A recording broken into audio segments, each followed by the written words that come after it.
গুরুজনদের প্রণাম আর অনুজদের আমার স্নেহ জানাই আর সবাইকে আন্তরিক জয়গুরু জানাই। আজ 19শে ডিসেম্বর শুক্রবার। পরম পূজ্য শ্রী আচার্যদেব আজকে প্রার্থনার পরে কয়েকটা কথা বললেন, কয়েকটা পয়েন্ট যেটা আপনাদের জীবনে হয়তো কাজে লাগবে। তাই আমি জাস্ট এই অডিওটা করছি, কারণ সময় খুব কম। টাইপিংয়ে মিস্টেক হয়ে গেলে সমস্যা। যাই হোক, নাম্বার ওয়ান, দাদা বলছেন শ্রেয়নিষ্ঠ জীবনে কেউ থাকলে তাহলে জীবনে বাঁচার আকুতি বেড়ে যায়। তুমি মানে ঠাকুরকে বোঝানো হচ্ছে। তুমি থাকলে কাউকে তুমি বলে যদি কেউ থাকে জীবনে এবং তাকে যদি আমি দীপ্ত করে রাখি নিজের চরিত্রের মধ্যে, নিজের মধ্যে, তাহলে সমস্ত আকাঙ্ক্ষাকে বর্জিত করে তোমার সাথে সর্বদা আমি যুক্ত থাকি, মানে ঠাকুরের সাথে যদি সর্বদা যুক্ত থাকি, তাহলে আমি সবসময় প্রত্যেকটা ক্ষেত্রে, প্রত্যেকটা ডিপার্টমেন্টে কাজে আমি বৃদ্ধি পাবো, মানে আমার প্রমোশন হবে, আমি বেড়ে উঠবো। এটা একটা গেল point number one. Number two, সত্যানুষ্ঠানে একটা বাণী পাঠ হলো, যেটা দাদা ব্যাখ্যা করে বলছেন যে বাণীটা আছে না এরকম একটা, যে যে ভাব কর্ম বা মানুষকে যে ভাব বা কর্ম মানুষকে কারণমুখী করে তোলে তাই আধ্যাত্মিকতা, অর্থাৎ স্পিরিচুয়ালিটি। আধ্যাত্মিকতা আহ, কারণমুখী করে তোলে, তাই তো? কারণমুখী এই শব্দটার মানে হলো মূল বা রুট, অর্থাৎ আমাদের সবসময় মূলের সাথে যুক্ত রাখা। যখনই আমাদের ডেঞ্জার বা নেগেটিভ থট ইত্যাদিগুলো আসবে, সবসময় মূলের কথা ভাবা। একটা উদাহরণ দিয়ে সংক্ষেপে দাদা বোঝালেন, একজন গুরুভাই, তখন আনন্দবাজারটা তপবন ওদিকটা হতো, একজন গুরুভাই আনন্দবাজার করে বেরোচ্ছেন, কোথায় যাবে কী করে বুঝতে পারছেন না। ওই সময় কোন একজন আহ, ভদ্রমহিলার সাথে দেখা হয়েছে কিছু একটা, তো চোখে চোখ পড়েছে দুজনের। তো ভদ্রমহিলা কিছু একটা ইশারা করেছেন, কিছু একটা ব্যাপার, অন্য যে ইশারাটা ঠিক না। তো তখন ওই ওই গুরুভাই বিচার করছেন যে আমার কি করা উচিত। ঠাকুরের প্রচণ্ড নাম করছেন, আর্যদেবের কথা স্মরণ করছেন। আর্যদেব বলেছেন না যে সিদ্ধান্ত নিতে গেলে যে কোনটা পজিটিভ কোনটা নেগেটিভ, কোনটা ধর্ম কোনটা অধর্ম, সেভাবে সিদ্ধান্ত নিতে হয়। যেটা ধর্ম, যেটা পজিটিভ, যেটা ইষ্টকেন্দ্রিক, সেটাই সিদ্ধান্ত, আর বাদবাকিটাকে তাড়িয়ে দিতে হয়। তো ঠাকুর আমাকে বাঁচাও বলে ডান দিকে চলে আসলেন। উনি সংকোচে ছিলেন যে ডান দিকে গেলে ঠাকুর বাড়ি, আর বাম দিকে গেলে মানে কোনো ফালতু খপ্পরে পড়বো। তো ডান দিকেই চলে আসলেন। ওই দিনই আচার্যদেবের সাথে ওনার দেখা হয়েছে, সাক্ষাৎ হয়েছে। আচার্যদেব দেখা হতেই বললেন, জিজ্ঞেস করলেন, কী রে, দুপুরবেলা আনন্দবাজার করার পরে ডাইনে গেলি না বামে গেলি? তখন সে গুরুভাইটা কান্নাকাটি করছেন আর বলছেন, ঠাকুর আমাকে বাঁচিয়ে দিয়েছেন, আপনি আমাকে বাঁচিয়ে দিয়েছেন। তো এটা ওই জন্য ব্যাপার, জীবনে যা কিছু প্রবলেম বা যা কিছু থট আসে, সেটাকে ইষ্টকেন্দ্রিক প্রত্যেকটা মুহূর্ত করে রাখা।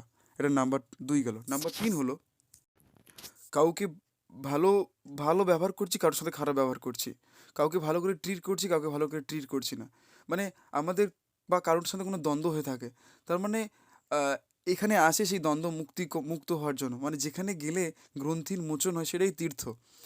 এখানে এসেও যদি কেউ মানুষজন এরম এরম করতে উল্টাপাল্টা চিন্তা ভাবনা করতে থাকে, তাহলে এটা ঠাকুরবাড়ি তাদের কাছে এখনও তিক্ত হয়ে আছে। এটা জাস্ট একটা ছুটি কাটানোর জায়গা হতে পারে, কিন্তু ওনাদের কাছে এটা তীর্থক্ষেত্র নয়। এটা দাদা বললেন। 3 নম্বর পয়েন্ট গেল। 4 নম্বরটা কি, দাদা বললেন যে কেউ কুকুর কামড়ালে আমি কি কুকুরকে কামড়াবো? ঠিক তেমনই আমাদের জীবনে অনেক মানুষ আছে যারা ভুলভাল আমাদেরকে বোঝাতে থাকে, মানে মানে আলতু ফালতু কাজ করার জন্য, মানে মানে কি বলবো, ফোর্স করতে থাকে। ওইসব দিকে একদম মাথা না ঘামিয়ে সবসময় নেশায় যুক্ত থাকা, তার কাজগুলো নিয়ে মেতে থাকা। সে আমাকে বাজে কথা বললেও আমি আমার অন্তর্দেবতা কি বলছেন ভিতর থেকে সেইভাবে ওকে উত্তরটা দেব।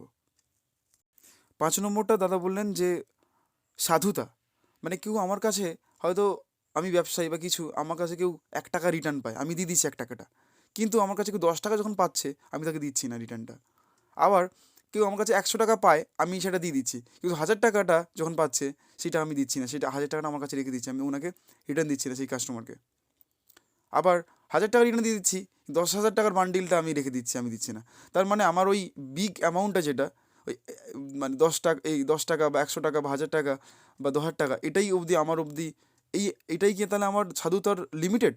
মানে কেউ 1000 টাকা পাবে, আমি তাকে দিয়ে দিচ্ছি 1000 টাকা, কিন্তু কেউ যখন 1000 টাকা পাবে সেটা আমি দিচ্ছি না, আমি এটাকে রেখে দিচ্ছি। তার মানে আমার সাধুতার লিমিট হচ্ছে ওই 1000 টাকা পর্যন্ত। কিন্তু আমার সাধনার লিমিটটা আনলিমিটেড হতে হবে। 1 টাকা পাক আর 1 কোটি টাকা পাক, তাকে আমাকে রিটার্ন দিতেই হবে।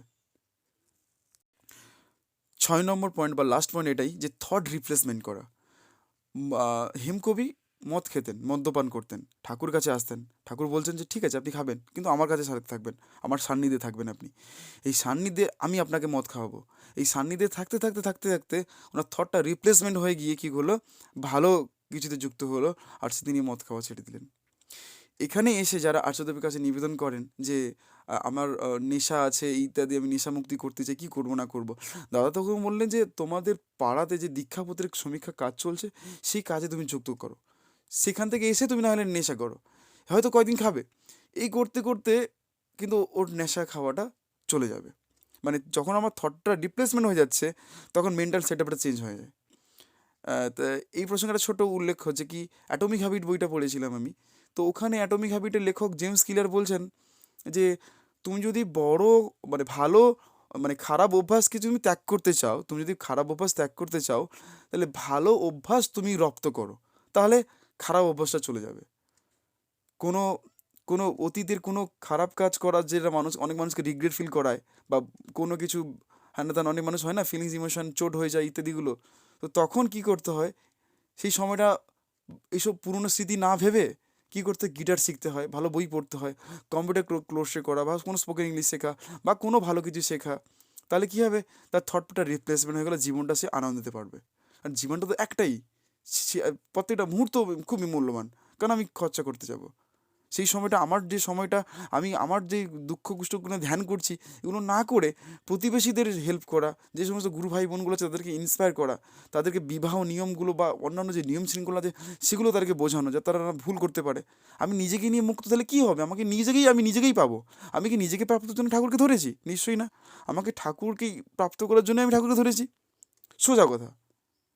সবাইকে আন্তরিক প্রণাম, আর সবাই ভালো থাকবেন, বীরের মতো করে বাঁচবেন। জয় গুরু। গুরুর জয় হোক আপনাদের মধ্যে।